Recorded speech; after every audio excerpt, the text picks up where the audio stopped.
Alright gamers, so today for review I have up Ys VIII, Lacrimosa of Donna. Not entirely sure if I'm pronouncing that right. I've heard it pronounced a few different ways, but Ys is real nice and rolls off the tongue, so I'm sticking with that. Now, Ys is a pretty popular series by Nihon Falcom, a company that's been on my radar because their Trails of series. Pretty big fan of the Legend of Heroes. I've been looking for kind of an Ys game to jump in on, and whenever I saw number 8 with its gorgeous anime trailer, I felt this was a pretty good one to jump in on. So yes, Ys VIII is my first Ys game. And if you're wondering if this might be a good one to start if you haven't played any of the previous ones either, I would say from playing this story, you're not really gonna be lost too much. It does decent enough as a standalone title. Now, Ys is a game that was originally created for the Japanese computer systems, but later has made its way to several different consoles. The games follow a young man by the name of Adol Kristen, a name that Falcom probably thinks you're going to forget, because believe me, you're going to be hearing it every 10 seconds, who is an adventurer. Yes, that's right, his job title / occupation is adventurer. In the game, this is kind of made fun of, which I enjoyed thoroughly. But basically each game follows his adventures in different areas and countries and such.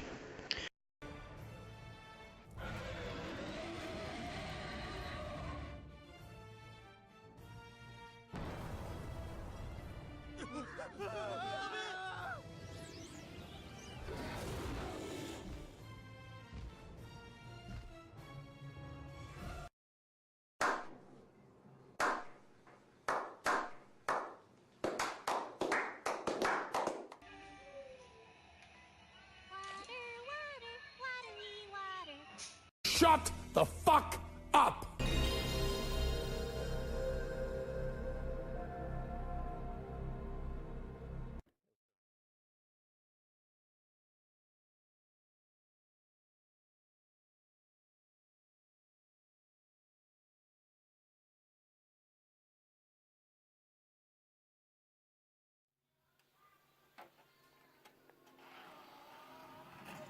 And so the story of Ys VIII begins with our young adventurer working on a boat to make his way across the ocean.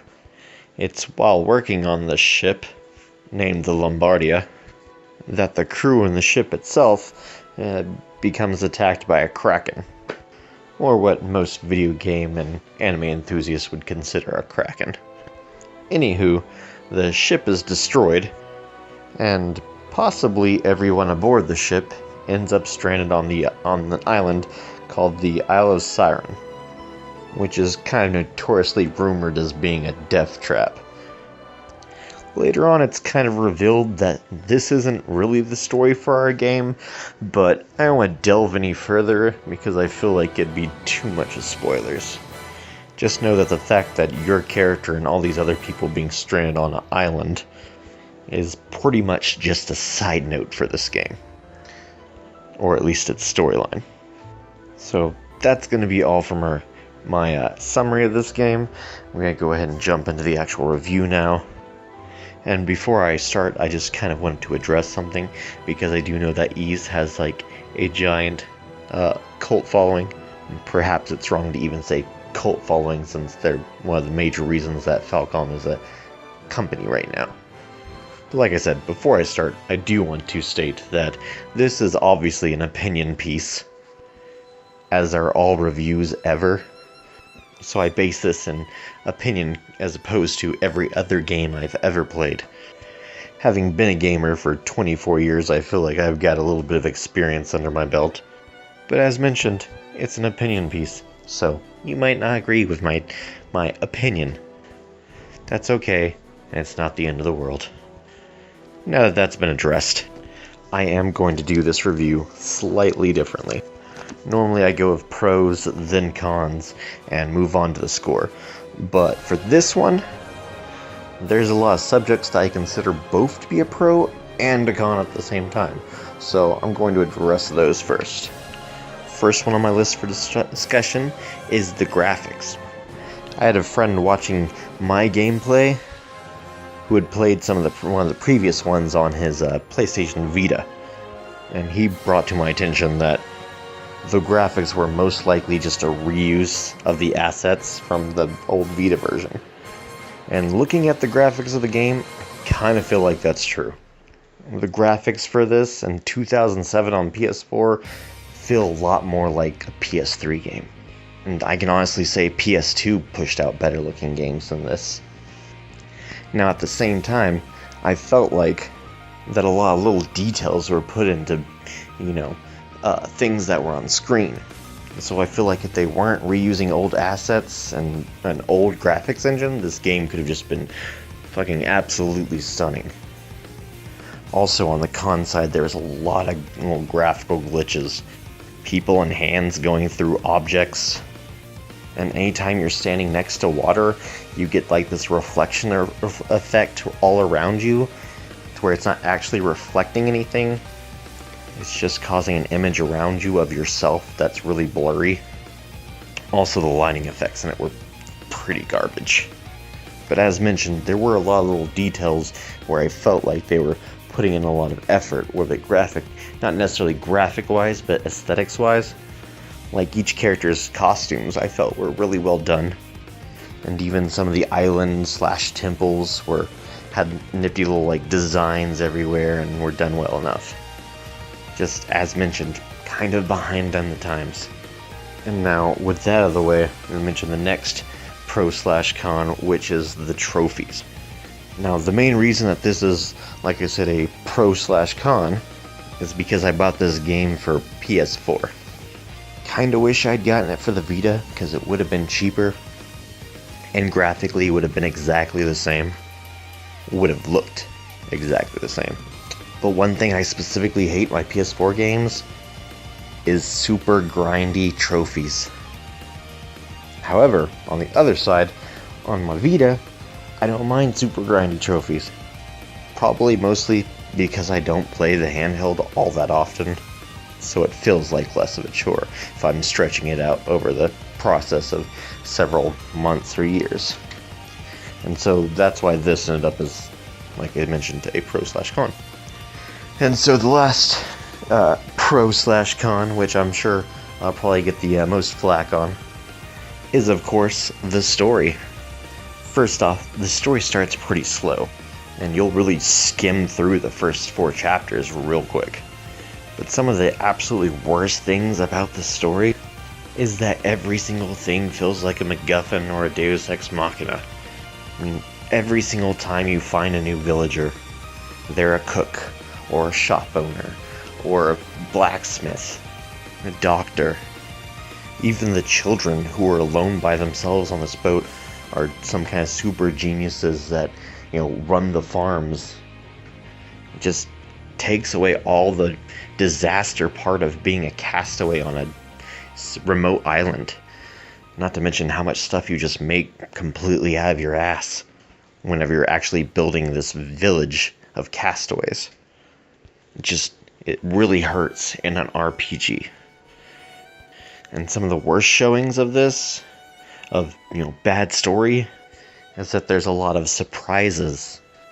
Or rather, parts that are supposed to be surprising, but just instead kind of make you say, nah, there's no fucking way. Even more so when one of the biggest surprises is just explained as, bullshit.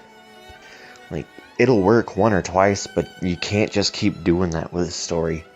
It really takes away whenever you can explain anything by just making up anything you want.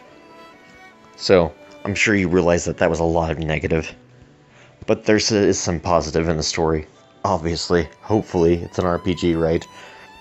Each of the characters has a little bit of story that, while not all that impressive, do happen to at least build to the character to where you at least think of them as a person within your world.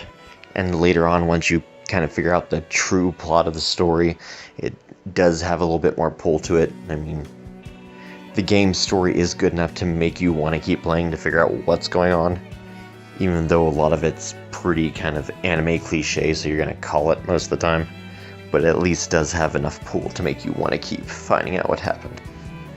Alright, and now that we are done with that, we can finally successfully move on to our pros. One of the big pros of this game is definitely its music. The soundtrack to this was just gorgeous. It's amazing. I will say that sometimes they do just play the music at inappropriate times, it would seem. But I don't necessarily consider that a con in any way. I mean, most games, like 99% of games, do that.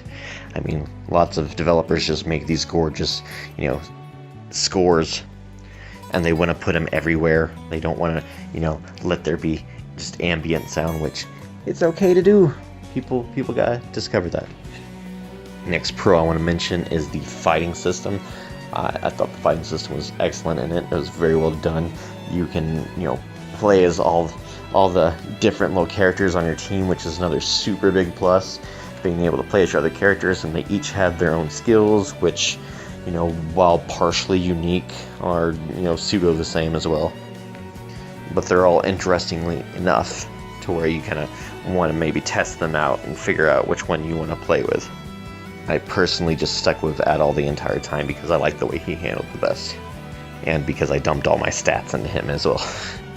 But I feel like the fighting system was well done in this.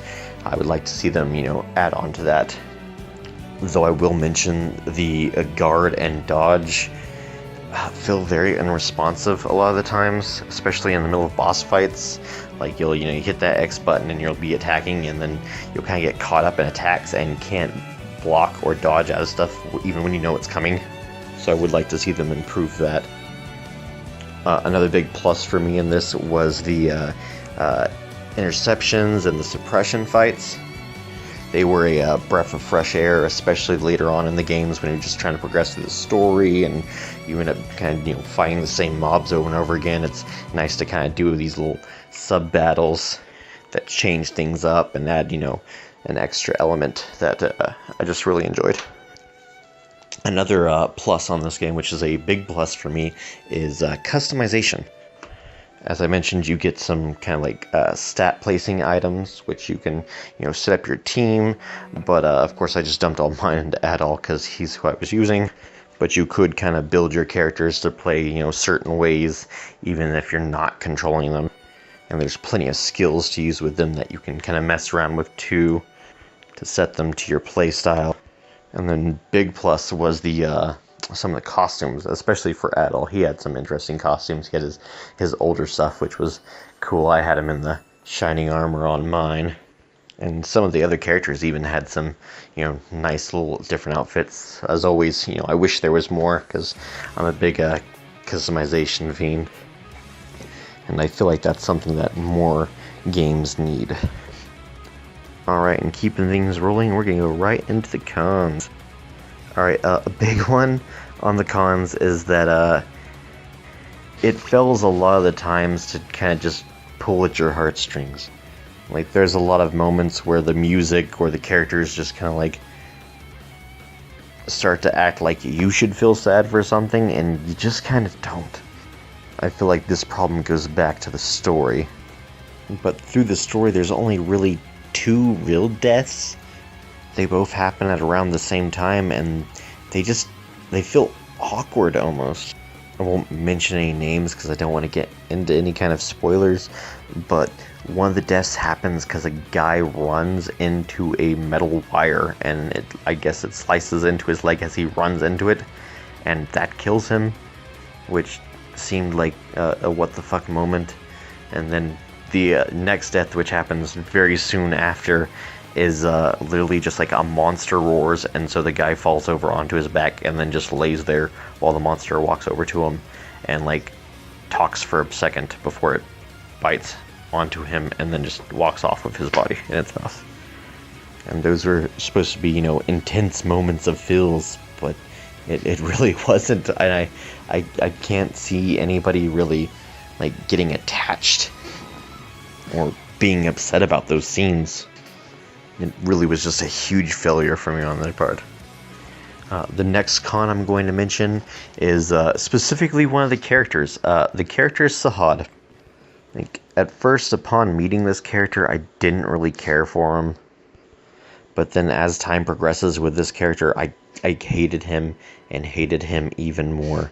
This guy is the human embodiment of a minion. Just an invincible idiot who's a fart joke machine. He adds nothing of real value to the story, and it's super annoying. I seriously ditched him from my team as soon as I got Ricotta. And the sad thing was that, your main character has a friend on the island who's a big badass named Dogi, and, I wanted to use him. I thought he would have been a cool character to freaking use, but never get to use him throughout the game. Nope. We get the guy who talks about taking shits all the time. Because that's funny, and a character endearing trait, apparently. Alright, now, the next and last con I want to mention is I really wish this game was open world. Now, yes, if you watched any of my other reviews, that is also something I complain about all the time, is that I wish more games were open world. But this is a game where you're stranded on an island that's remote.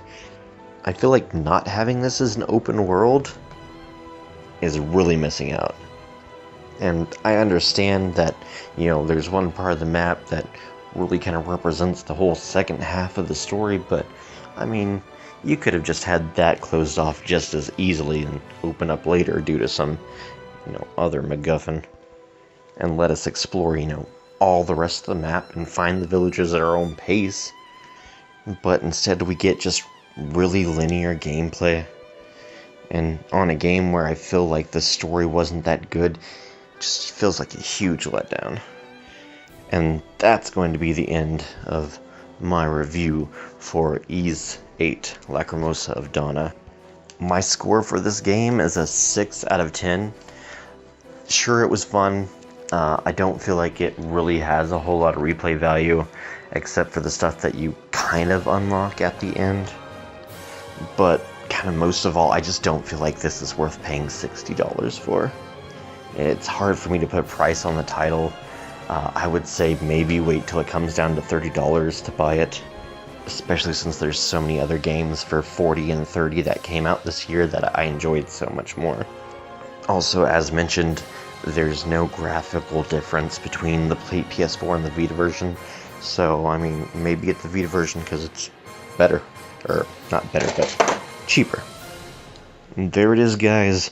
Feel free to like, or in this case dislike, and comment how much you hate me because I didn't give this game a 10 out of 10. Feel free to subscribe so that you can hate all my further reviews. But most importantly, don't forget to take care of yourselves.